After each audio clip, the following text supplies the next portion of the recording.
Here is something most people have never thought about. When you build a wall, just one wall, the outside wall of a cabin, every bit of heat inside that structure is separated from the outside cold by a single layer of material, one plank or one row of logs, or one sheet of sod, standing between 70 degrees and -40. Now, think about what happens if you build two walls and leave a gap between them, nothing in that gap, but still, trapped air, no wind moving through it, no convection carrying heat from one surface to the other. That gap becomes the most important thing in the building. Air is one of the worst conductors of heat on Earth.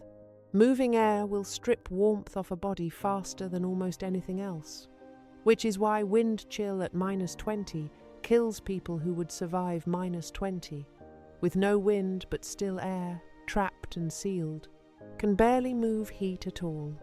A sealed airspace of even 3/4 of an inch resists heat flow at roughly R1 per inch, and when you layer that with two walls, you are not just doubling your protection.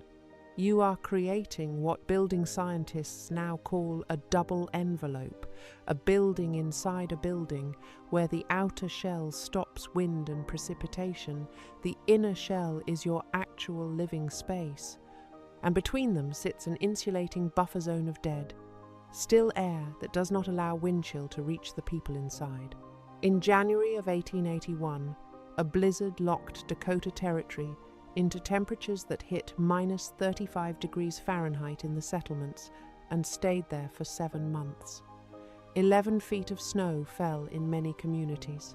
Trains stopped running. Settlers ground seed wheat in coffee mills to make coarse flour and burned furniture to stay warm. 2 sisters had already figured out how to keep a fire going for days on a single afternoon's worth of wood, and nobody believed them until that winter killed everything that wasn't built the way they'd built it. Ingrid Larson was 23 years old when she and her sister, Astrid, 20, stepped off the Great Northern Railway at Fargo, North Dakota Territory, in the autumn of 1879. They had $4.17 between them, 2 trunks, a set of hand tools wrapped in canvas, and a land patent their father had filed before his death. 160 acres of mostly worthless bottomland, south of Ransom County, near the Sheyenne River, that no one else had wanted when the territory opened. Both sisters were deaf.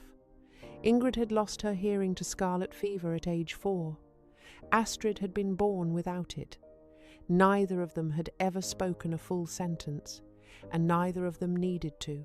They had spent 6 years at the Minnesota School for the Deaf in Faribault, the school founded in 1863, 40 miles south of Minneapolis, where students ran a working farm, learned carpentry, and communicated through a version of American Sign Language that had been spreading through Midwest deaf schools for a generation. Ingrid had studied building construction in the school's vocational program. Astrid had worked in the carpentry shop, where students produced furniture sold to hearing families throughout the county. Their hands knew tools. Their eyes never stopped reading the world around them.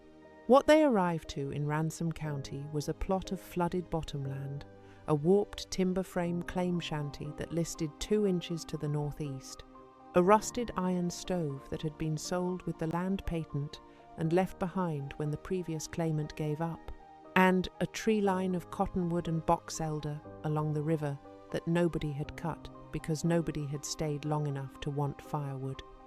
The nearest town of any size was Lisbon, 12 miles north. The nearest neighbour was a Norwegian farmer named Gunnar Holt, whose homestead sat on higher ground half a mile east. Holt would become their primary point of contact with the hearing world for the next 3 years. He spoke no sign language and communicated with the sisters through handwritten notes passed back and forth on a small chalkboard Ingrid carried in her coat pocket. His handwriting was poor and his spelling worse, but the chalkboard worked. The first thing Ingrid did after she walked every inch of the 160 acres was take a dead branch and draw a rectangle in the dirt outside the shanty. Astrid watched her. Ingrid drew a second rectangle around the first, with a gap of about 14 inches between the two outlines, then pointed at the inner rectangle and then at herself, then pointed at the outer rectangle and at the wind, gesturing at the tree line. Astrid looked at the drawing for a moment, then looked at her sister, then looked at the drawing again, picked up the branch and traced the gap between the two walls, slow and deliberate, and raised an eyebrow. Ingrid nodded. They had 6 weeks before the first serious cold. The claim shanty measured 14 by 16 feet on the outside, with walls of single-layer rough-cut pine boards nailed vertically to a timber frame, a style settlers called a board and batten shack, common across Dakota Territory because it went up fast and cost almost nothing. It was also nearly worthless against a genuine plains winter. A single layer of 1-inch pine boards has an R value of approximately 1.25, meaning it resists heat flow about as well as a heavy cotton blanket. When outside temperatures dropped to minus 30 degrees Fahrenheit and wind put an effective chill below minus 50, the interior of these shanties lost heat so fast that settlers reported watching their water buckets freeze solid within hours of the fire going out. The sisters didn't tear it down, they built around it, using timber from the cottonwood tree-lined trees averaging 10 to 12 inches in diameter, which they felled with a 2-man crosscut saw, worked by the two of them. They erected a second frame wall, 14 inches out from the first, on all 4 sides. They notched and fitted the corner posts themselves, cutting half-lap joints that interlocked without metal fasteners. Ingrid had sketched the joinery in a notebook she carried, measured drawings, corner details, spacing marks. She would check the sketch, mark the timber with a carpenter's pencil, and cut. Astrid would check the cut, fit it to the existing frame, and tap twice on the wall if it was good, or once on the floor if it needed trimming. The outer wall went up in boards laid the same way as the inner vertical, tight-butted. The 14-inch gap between them was packed at the bottom and top with twisted prairie grass to stop air infiltration at the sill and plate, but the middle section of the cavity, roughly 4 feet of wall height, was left as open, dead air space with no filling and no insulation material at all, just still air sealed inside by the 2 board faces on either side.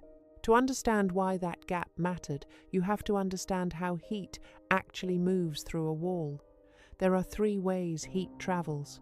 The first is conduction direct transfer through solid material. Touch a cast iron pan that's been sitting on a stove and you feel it because heat has conducted from the flame through the metal into the surface your hand meets. Wood conducts heat too, just much more slowly. Pine lumber, measured across the grain, resists heat flow at about R1, 25 per inch of thickness, meaning a 1-inch pine board stops heat transfer about as well as 2 layers of heavy wool blanket. The second is convection transfer through moving fluid or air. Wind strips warmth off your skin through convection. A still day at 10 degrees below zero feels survivable, but the same temperature with a 20-mile-an-hour wind kills you in the open within 2 hours because the moving air is continuously replacing the thin layer of warm air your body creates at the skin surface. Inside a single board shanty with gaps at every plank joint and nail hole, wind-driven convection carries warmth out through the walls the same way. The third is radiation electromagnetic heat transfer.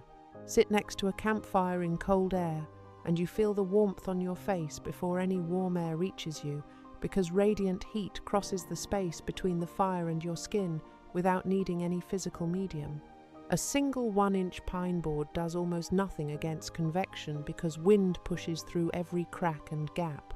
Against conduction, it stops some of the transfer, R1, 25 worth, and against radiation, marginally more. The net result is that a standard board and batten shanty on a minus 3-0 day loses heat so fast that settlers burn through 2 or 3 times as much wood as the actual caloric demand of warming the interior would require, simply because the heat was escaping the moment it was produced. The sealed air cavity the sisters built changed all three mechanisms. Against conduction, heat now had to cross two board surfaces instead of one, doubling the conductive resistance. Against convection, wind hit the outer wall and stopped completely and never reached the inner wall because the air in the 14-inch gap had nowhere to go. Truly still, sealed air resists heat flow at approximately R1 per 3/4 inch thickness, but the key condition is stillness, because any air movement in the gap drives convection that destroys the insulating effect. The twisted prairie grass packed at top and bottom of the cavity did two things. It sealed air in so it couldn't circulate vertically, and it prevented warm, moist interior air from infiltrating the gap and depositing moisture on the cold outer wall. The sisters had seen what happens to a gap that fills with frost and ice in Faribault, in a particularly cold Minnesota winter. Ingrid had watched an experimental double-wall barn wall fail exactly this way, and the lesson had stayed. Against radiation, two surfaces facing each other across a gap at different temperatures radiate toward each other but at significantly lower net exchange than a single wall radiating directly to the cold exterior. The combined wall assembly, outer board, sealed air, inner board, produced a total R value of approximately R8 to R10, depending on air stillness in the cavity, which was 6 to 8 times better than the single-layer original. In practical terms, where Ewald Brenneke's proper frame house with its cast-iron stove burned through 8 cords of wood in a winter, the sisters' double-wall cabin with the same interior volume would burn through something closer to 1.5. The math is not complicated. Heat loss is proportional to 1 divided by the total R value. Multiply the R value by 6, and you divide the heat loss by 6, which means 6 times less wood and 6 times more days before the supply ran out. The sisters knew none of this in the formal vocabulary of building science. The vocabulary did not exist yet in the way it would after the DOE research programs of the 1970s and 1980s. But what Ingrid knew was what her Faribault notebook recorded. The cold must travel through 2 full walls and the gap to reach inside. By the time it crosses the second wall, the force is much reduced. It is like running through deep water. You arrive tired. The settlers in Lisbon, when they heard about it from Gunnar Holt, found this funny. Holt had been the one to carry the news to town because the sisters had no way to carry it themselves. He'd ridden into Lisbon in October 1879, 2 weeks after the sisters arrived, to pick up a load of winter supplies, and the storekeeper, a man named Oscar Reinhardt, who had been in the territory since 1874 and considered himself something of an authority on what worked and what didn't, had asked about the new homesteaders on the bottomland. Holt described what they were building, the double walls, the gap between them, the 2 women felling cottonwood with a crosscut saw, and Reinhardt listened, then leaned on his counter and said, loudly enough for the other men in the store to hear, "So the deaf girls are building a box inside a box and calling it a house." The man standing at the end of the counter, a cattle rancher from up the valley named Ewald Brenneke, who ran 200 head and had just finished a proper frame house with a cast-iron stove, said, without looking up from his gloves, "They'll freeze by February. The gap'll fill up with ice, and the whole thing'll just be a double-walled ice house." The store went quiet for a moment, and then someone laughed, not meanly, more the way men laugh when they hear something that confirms what they already believed, and believing it makes them comfortable. Over the next several weeks, word of the double walls spread through Lisbon the way any novelty spreads through a small settlement, carried from Reinhardt's store to the church steps, to the mill, to the smithy, gathering commentary as it travelled. The commentary was not varied. People agreed that the gap was a foolish idea, that double the wood meant double the work for no benefit, and that women building alone on the bottomland, deaf women who could not call for help and would not hear trouble coming, were going to need rescuing before Christmas.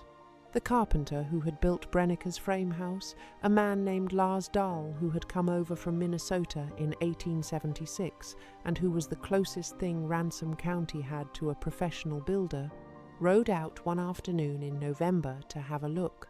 He stood in the field and studied the structure from outside for about 10 minutes, riding his horse slowly around it, then rode back to Lisbon without asking to go inside.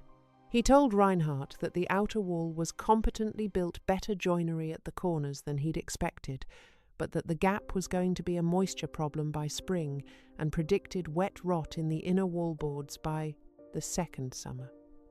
Lars Dahl was a capable carpenter, and he was not wrong about moisture as a general principle.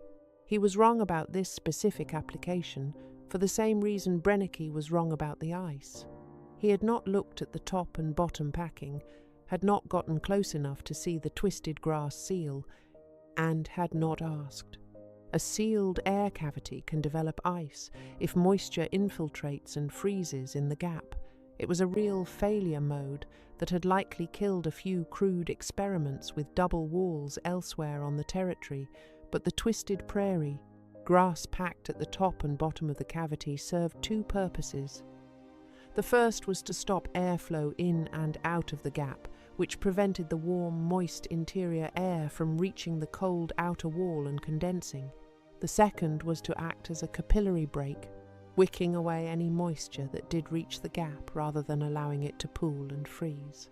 It was the same logic used in Scandinavian timber construction for centuries, a detail distilled into Ingrid's carpentry training at Faribault, where the school's building trades instructor had documented Norwegian and Swedish construction methods brought over by immigrant families in the region.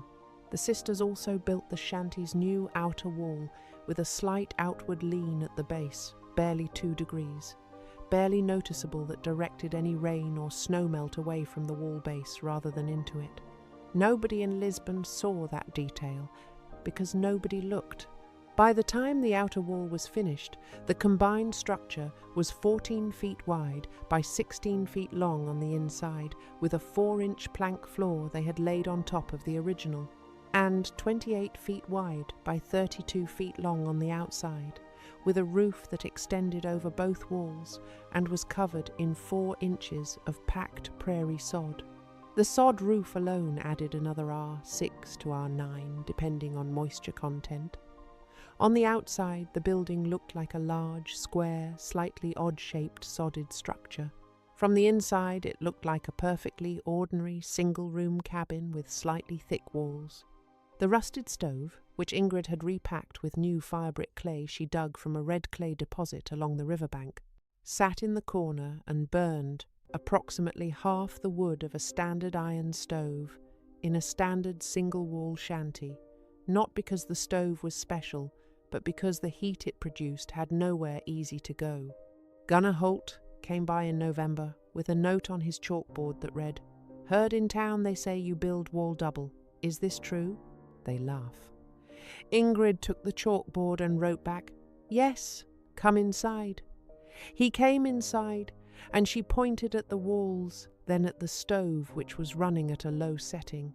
Barely a full log burning, and then at the thermometer she had nailed to the interior wall, which read 64 degrees Fahrenheit, while outside the temperature was 12 above zero. Holt looked at the thermometer for a long moment, then wrote on the board, "Good." He came back in December with a different note. "Reinhardt says gap will fill with ice. He knows building." Ingrid read it, looked at Astrid, and Astrid made a small gesture, a quick flick of the fingers that meant, roughly, "Let him think what he wants." Then Ingrid wrote back on the board, "We know moisture, no ice." Then she paused and wrote, "Come back in March." The winter of 1880-81 arrived without much warning and without any mercy. The first blizzard hit the 15th of October 1880, a full 2 weeks before anyone expected it. Snow fell on 47 of the next 59 days. The Chicago and Northwestern Railway, which had been the lifeline for Dakota Territory settlers since the line pushed west in 1872, gave up on clearing its tracks and simply stopped running. The last train to reach many communities in eastern Dakota arrived in late November 1880 and did not come again until May 1881. The territory sealed itself off from the rest of the country under 11 feet of snow, with drifts piling 30 feet in the railroad cuts that men had spent weeks trying to keep clear. Temperatures in the Dakota settlements dropped to minus 35 degrees Fahrenheit and held. At that temperature, an iron nail left outside will conduct cold so quickly that picking it up with bare skin bonds the skin to the metal in under a second. Exhaled breath freezes in the air before it disperses. You can hear it crinkle if you are listening. Frostbite on exposed skin takes less than 5 minutes in wind. Water thrown from a cup sublimates into vapor before it reaches the ground. In Lisbon, Oscar Reinhardt's store ran out of coal by December. He switched to burning twisted hay, a desperate alternative settlers resorted to when timber and coal both ran out, twisting wet prairie hay into tight braids that burned hot for about 8 minutes per braid. A family could burn 200 or 300 braids a day and spend half their waking hours twisting the next batch. The wood stoves in the standard board and batten shanties in the area were burning through 4 to 6 cords of wood per month just to keep interior temperatures above freezing, and by February, most of the accessible timber within reasonable hauling distance was gone. A 2020 study by Barbara Mays Boustead, published in the Bulletin of the American Meteorological Society, analyzed the hard winter of 1880-81 against instrumental weather records and confirmed it as the most severe winter on record at Omaha, Des Moines, and Dodge City, and the second most severe at Bismarck. Boustead's analysis confirmed that the combination of extreme cold, sustained duration, and the complete disruption of supply lines made it categorically different from the severe winters that preceded and followed it. At Bismarck, the recorded temperature on the night of January 14 and 15, 1881, was minus 43 degrees Fahrenheit. Ewald Brenneke's proper frame house, which had been held up as the correct answer to a Dakota winter when people were laughing at the sisters' double walls, ran through its full woodpile 8 cords, stacked in August by the first week of January.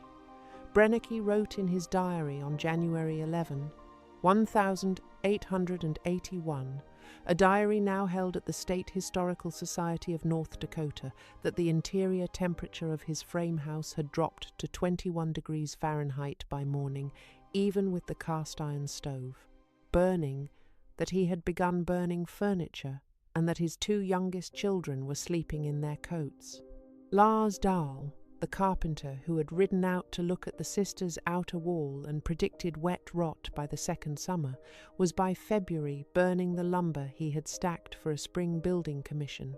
The lumber was green cut and smoked badly, and he burned it anyway.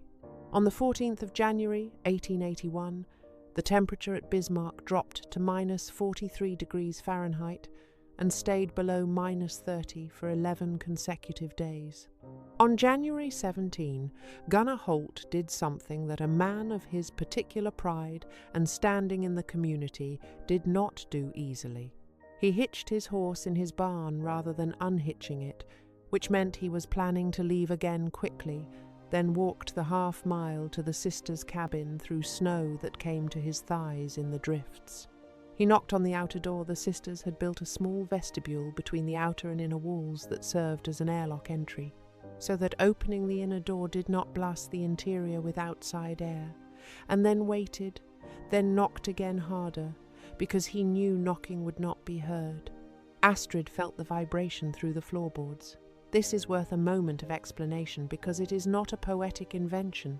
Research published in Neuroscience Letters in 2001 by Levinan and Hamdorf demonstrated that congenitally deaf individuals show measurably enhanced accuracy in detecting unexpected changes in vibratory patterns, a consequence of cross-modal plasticity, the process by which the brain's auditory cortex is repurposed for processing tactile and vibratory input when it receives no sound to process.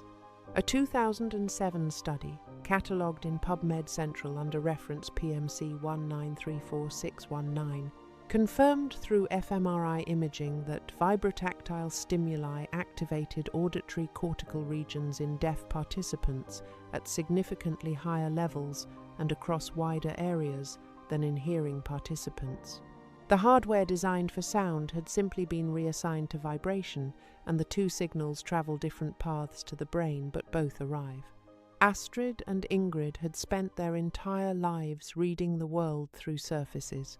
The floorboards of a timber frame cabin transmit force well. A fist against the outer plank wall sent a wave through the sill plate, along the floor joists, up through the planked floor, and Astrid registered it, crossed the room in 4 steps, and opened the outer vestibule door.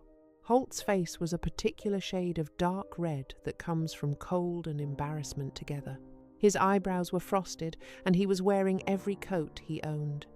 He wrote on the chalkboard, "My fire is out. Children are very cold. Can we come?" Ingrid took the board and wrote back, "Yes, go get them now." The Holt family, Gunnar, his wife Britta, and their 3 children, aged 6, 9 and 13, spent 11 days inside the sisters' cabin. All 5 Holts slept on the floor on quilts Ingrid and Astrid had sewn from their own bedding, packed close for warmth. The stove burned 1 to 2 small logs every 4 to 6 hours, which Ingrid regulated by opening and closing the damper using a routine she had mapped over the previous 14 months of living in the structure. She knew exactly how long the interior stayed above 55 degrees Fahrenheit after the fire dropped to coals, because she had timed it repeatedly with a pocket watch she wore on a chain. The answer was 6 to 8 hours, depending on outside temperature. In a standard single-wall board shanty on a -30 day, the fire going out meant the interior dropped below freezing in under 2 hours.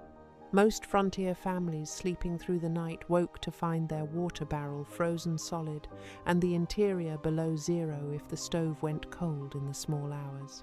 Keeping the fire going meant keeping someone awake, burning through fuel at a rate that depleted a winter's supply in weeks rather than months. The sisters' cabin held warmth long enough for a person to wake naturally, notice the temperature beginning to slip, and reload the stove before any real drop had occurred, which meant nobody had to sit up through the night feeding wood into a stove that was fighting an entire prairie winter through 1 inch of pine. Britta Holt, in a letter she wrote to her sister in Minnesota in February of 1881, a letter preserved at the Minnesota Historical Society, described the cabin as warmer than our church in Mankato. "The stove is not so big, but the warmth stays. I do not understand it, but it does." She did not understand it because nobody had explained it to her, but the physics were not complicated. Heat flows from high concentration to low, and the rate of that flow is determined by the resistance of whatever separates them. Every added layer of resistance slows the flow, and 2 walls with a sealed gap between them slow it dramatically more than 1 wall, not just additively, because the first barrier reduces the temperature differential available to drive flow through the second. If the outside temperature is -35 and the inside temperature is 65, the total differential is 100 degrees. A single wall at R1. 25 allows a heat flux of about 80 British thermal units per hour, per square foot of wall.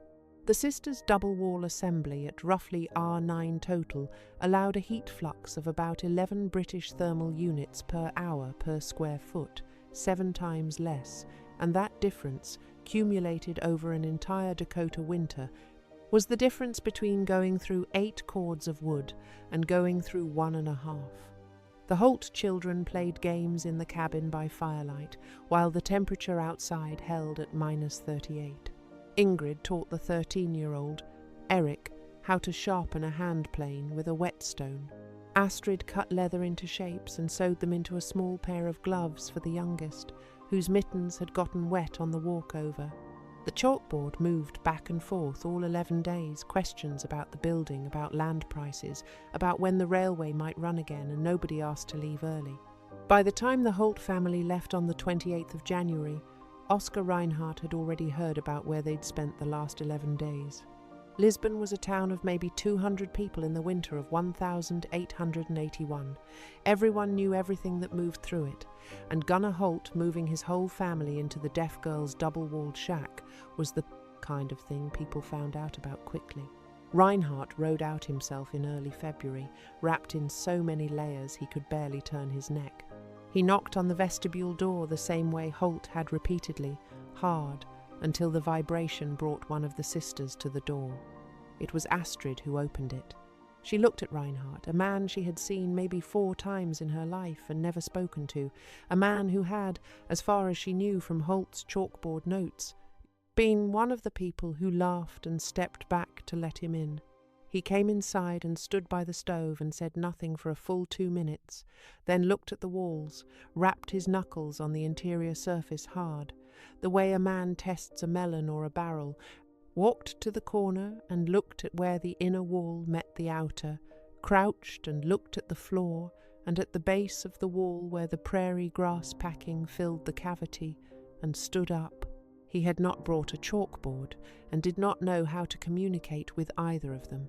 He looked at Astrid and spread his hands in a gesture that in the universal vocabulary of frontier men who had run out of words meant something like, "How?" Astrid walked to the writing desk, pulled out a scrap of paper and a lead pencil, and drew the cross-section of the wall 2 vertical lines, a gap, and inside the gap, nothing, empty space, and handed him the paper. Reinhardt looked at it, looked at the walls again, looked back at the drawing, put the paper in his coat pocket, and left. He did not write anything on the paper before he took it. The following spring, when the snow finally broke and the trains started running again in May 1881, Reinhardt rebuilt the back wall of his store with a double-layer construction. He told people he'd read about the technique in a German building manual he'd sent for from Chicago, and nobody asked which manual.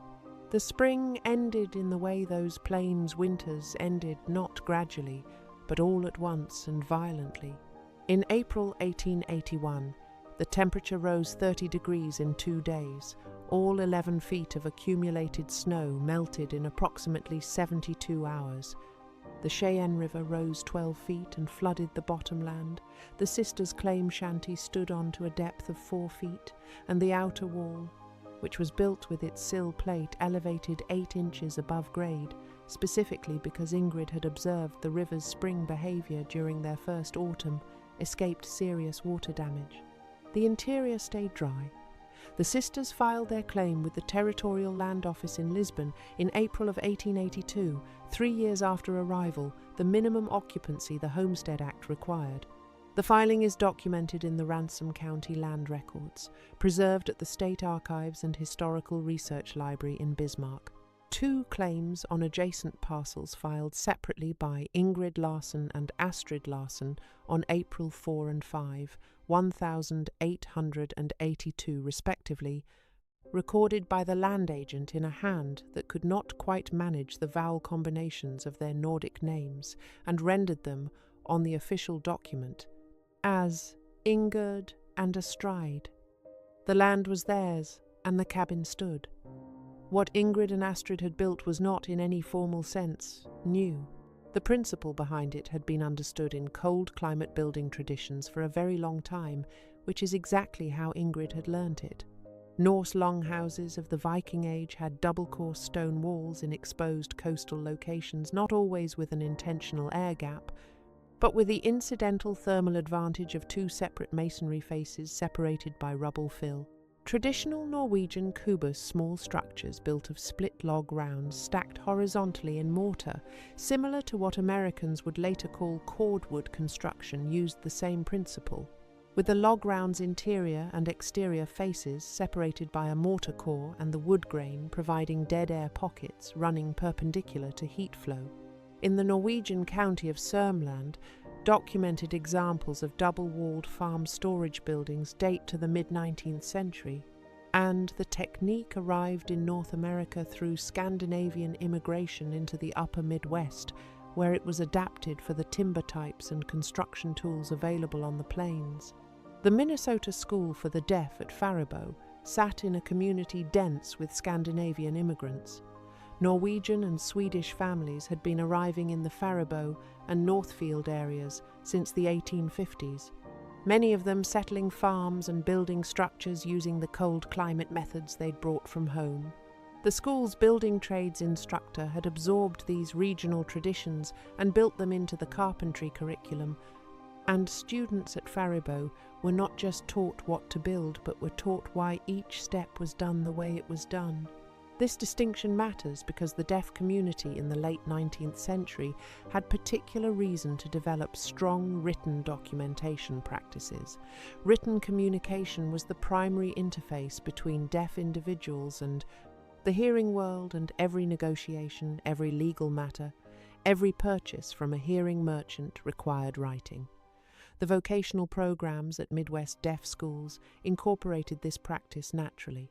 The notebook was the tool that allowed a deaf worker to walk into any work situation and communicate the scope and rationale of what they planned to do without a hearing interpreter present.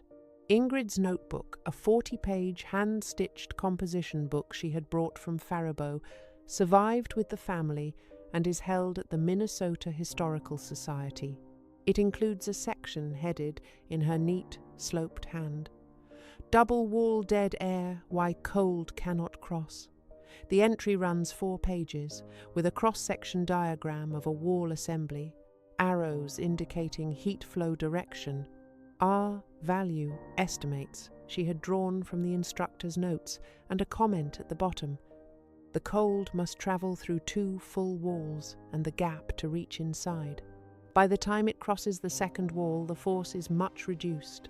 It is like running through deep water. You arrive tired.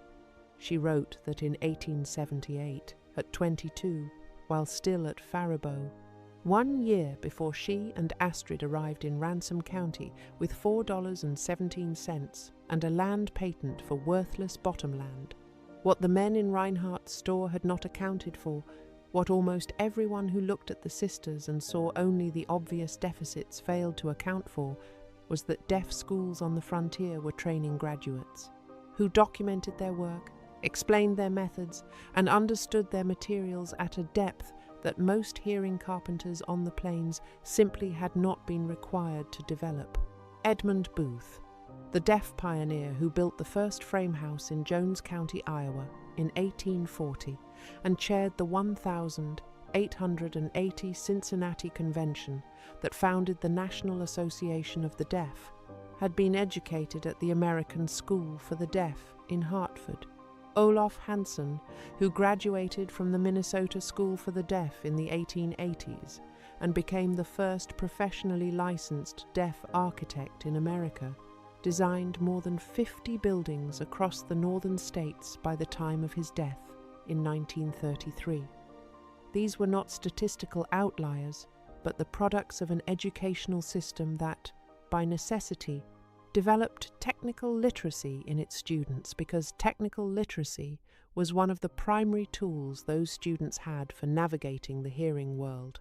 The sisters stayed, proved up on both parcels, and expanded the original claim shanty in the summer of 1882, adding 2 more rooms using the same double wall method.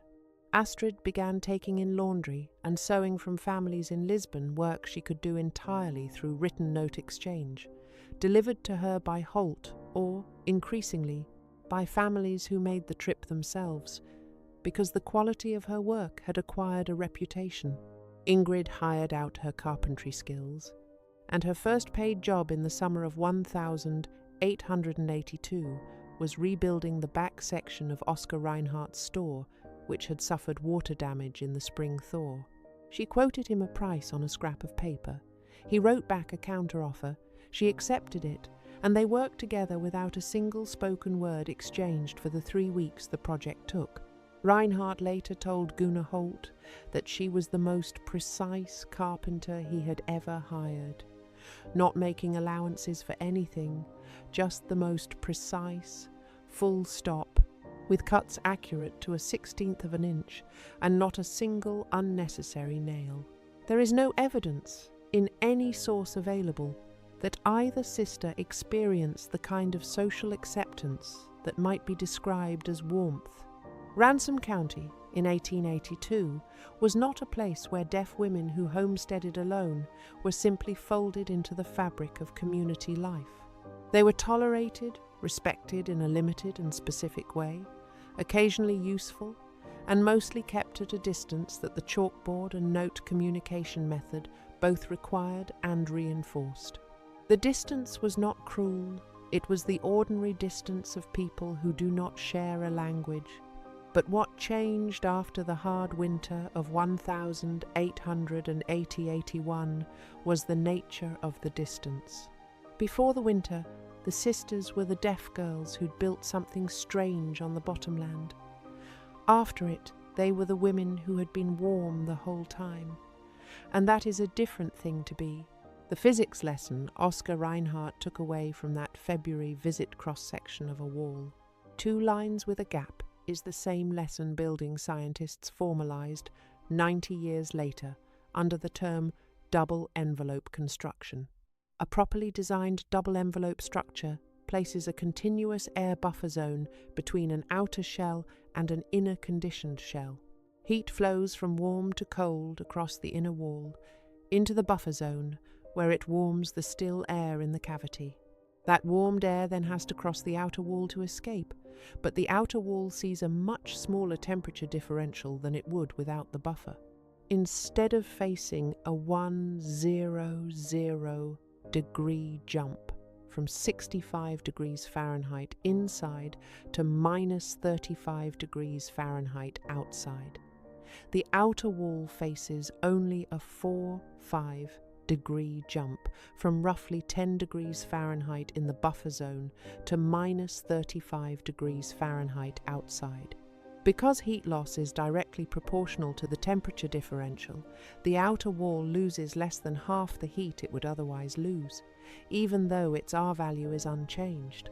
The Doe-funded study of the Marston Double Envelope House in Rhode Island, conducted by Brookhaven National Laboratory in the early 1980s, measured the buffer zone temperature at more than 85 degrees Fahrenheit on clear winter days when outside temperatures were below freezing, a differential of over 53 degrees, and found that the double envelope design reduced annual heating energy requirements by 60 to 75% compared to standard construction. What Ingrid Larson understood from her Faribault notebook, her inherited Scandinavian building tradition, and her own practical observation of that rusted iron stove running at half load through a Dakota winter that burned out every standard construction structure around her, was that you do not beat cold by building one very good wall, you beat cold by making it cross two. The second catastrophic winter the sisters' cabin survived was the school children's blizzard of January 12, 1888, the worst single storm on the Dakota and Nebraska plains in the decade following the hard winter. The morning of January 12 was strange in a way that frontier settlers in their accounts afterward described with remarkable consistency. The temperature was in the 40s, near 50 in some locations. Children had gone to school in light coats, women had hung laundry, farmers had gone out to their fields without their heaviest gear, which they had not needed in weeks. The Arctic front arrived from Montana in the early morning hours and moved east and south at roughly 60 miles per hour. It hit Dakota Territory at mid-morning with a wall of snow and wind so dense that visibility dropped to 0 within minutes of the front passing. Temperatures dropped more than 18 degrees Fahrenheit in 3 minutes at several recording stations. Within hours of the front, temperatures across the territory had fallen from the 40s to -20 and below, with recorded lows of -40 inches Dakota Territory and -56.8 at Poplar River. Montana, the official death toll was 235, and most of them were children caught outside between the schoolhouse and home. Ingrid was 32 years old on the 12th of January, 1888. Astrid was 29. They were both inside the cabin. Ingrid had been working on a set of window frames for a commission from a family in Lisbon. Astrid was at her sewing table when the front hit. Astrid felt it first. She described it later, in a letter to a deaf friend in Minneapolis, as the floor changed, not shaking. A different kind of pressure. Like the whole ground shifted its weight. I looked up before the snow came. She walked to the window and watched the sky turn the colour of old iron in the space of about 90 seconds, then went to Ingrid and touched her shoulder. They had a system for this. They had always had a system for this. When one of them noticed something the other had not, whether it was the vibration through the floorboards, the change in light through the windows, or the shift in air pressure that deaf people who live in wooden structures learn to read through 100 subtle physical cues, they touched the other's shoulder once for pay attention, and twice for now. Astrid touched once. Ingrid looked up, looked at Astrid, and Astrid pointed at the window. Ingrid looked at the window and saw what was coming, the dense white wall of the blizzard's leading edge, visible at a distance of about half a mile, moving at the speed of a galloping horse across the flat terrain. She set down the plane she was holding, crossed to the wood box and loaded the stove to full capacity, packed the vestibule door frame with additional twisted grass, and checked that the sod blocks she kept stacked against the north exterior wall as a supplemental wind buffer were secure. All of this took about 4 minutes. The front hit while she was finishing the last task. The storm lasted 3 days in Ransom County, measured in terms of sustained below-zero temperatures and driving snow. On the second day, the temperature outside the cabin dropped to minus 38 degrees Fahrenheit, and the interior temperature, with the stove running at full load, held at 57 degrees. Gunnar Holt was in Lisbon when the storm hit, having driven in that morning because the warm weather had made it seem safe. He was stuck there for 2 days. His wife Britta and their children were in their own house, which by 1888 Holt had rebuilt with a double wall method he had adopted after the hard winter, having spent 2 years asking Ingrid, through the chalkboard, to explain the construction in enough detail to replicate it. The Holt house held through the January 12 storm with no significant problem, and interior temperature never dropped below 45 degrees. 2 families in Lisbon lost children in the blizzard, children who had been sent home from school when teachers, seeing the approaching storm, dismissed classes hoping to get them home before it hit. Some reached home and some did not. Teacher Lois Royce, in Plainview, Nebraska, attempted to lead 3 students just 82 yards to her boarding house. All 3 children froze to death. Royce survived but lost both feet to amputation. Teacher Minnie Mae Freeman, 19 years old, near Ord, Nebraska, led 13 students 1.5 miles through the blizzard to safety after the storm ripped the roof from her sod schoolhouse. Etta Shattuck, also 19, sought shelter in a haystack and was trapped for 78 hours before anyone could reach her. She died the following month from complications of the frostbite. David Laskin, who spent years researching the storm for his 2004 book, The Children's Blizzard, wrote that for years afterward, at any gathering of size in Dakota or Nebraska, there were always people walking on wooden legs or holding fingerless hands behind their backs. In the days following the storm, when the temperature climbed back towards 0 and people could move again, word spread through Lisbon about which structures had held and which hadn't. 3 board and batten shanties on the eastern edge of the settlement had lost enough interior heat during the 3-day blow that their water barrels froze solid, and one family had taken shelter in their barn, which was actually warmer because of the body heat from 6 cattle. Reinhardt's store, with its double back wall construction, had maintained a reasonable temperature throughout. The sisters' cabin had burned less than 2 full cords of wood across the entire 3 days of the storm. Ingrid Larsen filed an expanded homestead claim in 1884 and a patent application for a method of wall construction for cold climate dwellings through the Dakota Territorial Land Office in 1886. The patent application was rejected not because the idea was poor, but because the examiner found sufficient prior art in Norwegian building records translated for American review, and because the application had been submitted by an unmarried woman with no legal agent, which made the territorial office uncomfortable enough to find reasons to decline it. The rejection letter, preserved in the State Archives and Historical Research Library in Bismarck, noted that the technique described, while competently articulated, does not constitute sufficient novelty to merit protection. Ingrid's response to this, written in pencil on a separate sheet of paper found folded inside the rejection letter in the archive, reads, "I did not expect otherwise. The cabin still stands. She was right on both counts. The cabin stood until 1923, when the Larsen sisters, Ingrid was then 67, Astrid 64, sold the property and moved to Fargo to live near a deaf community that had developed around the North Dakota School for the Deaf. The deaf community in Fargo at that point was real and documented. The school at Devil's Lake, founded in 1890 by the deaf advocate Anson Speer, had by the 1920s produced a generation of graduates who maintained social connections throughout the eastern part of the state. And Fargo had enough deaf residents to support informal community networks built around the visual communication that the Milan Conference of 1880 had attempted to eliminate from schools, and that deaf communities had preserved. Despite every official effort, the family that bought the land tore down the cabin's outer wall in 1924, finding the inner structure still sound after 45 years, and used the outer wall timber for fencing.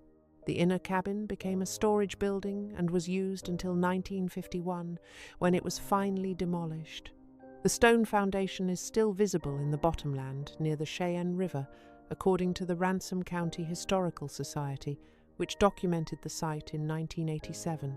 Astrid outlived her sister by 4 years, dying in Fargo in 1927. Neither of them married. The land filings are in the Ransom County records. The notebook is in the Minnesota Historical Society. The rejection letter with Ingrid's penciled response is in the Bismarck archives. The foundation is in the bottomland. That list records notebook, rejection letter. Foundation is what remains when a person builds something that works, and the world does not particularly want to remember why.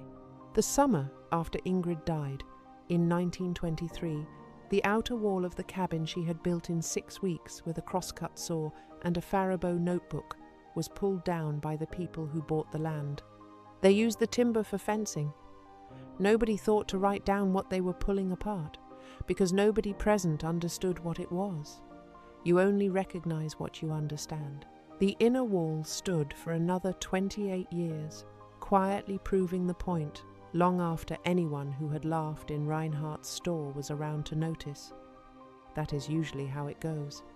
The double wall principle that the sisters built from the dead air gap, the sealed cavity, the buffer zone between two skins of a structure, is the foundation of what modern architects call a double envelope or double skin building. The concept was formally studied by the U.S. Department of Energy through the late 1970s and 1980s as part of the post-oil crisis push for energy-efficient housing.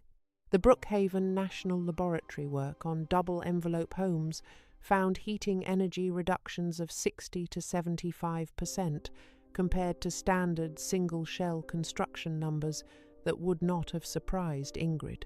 Larsen, who had been burning 1.5 cords of wood where Evold Brennecke was burning 8. In commercial architecture, the same principle appears in curtain wall, double skin facades, common in European high-rises and institutional buildings, 2 glass layers separated by a ventilated cavity, which, in winter mode, is sealed to create a thermal buffer that functions on identical principles to what Ingrid sketched in her Faribault notebook in 1878. The buffer zone temperature in those buildings, measured by modern sensors, runs 50 to 85 degrees warmer than outside air on cold days. The gap between Ingrid's two cottonwood board walls, with the twisted prairie grass sealing the top and bottom, would have run warmer than outside by a comparable margin not measured, never recorded, but physically inevitable. Moving heat through two barriers with a still air gap between them is harder than moving it through one, and the air in the gap does not know what century it is. The Minnesota School for the Deaf continues operating at Faribault, as it has since 1863. The Nebraska School for the Deaf, which graduated generations of students who carried carpentry, farming, and building skills out onto the plains, operated for 129 years before closing in 1998.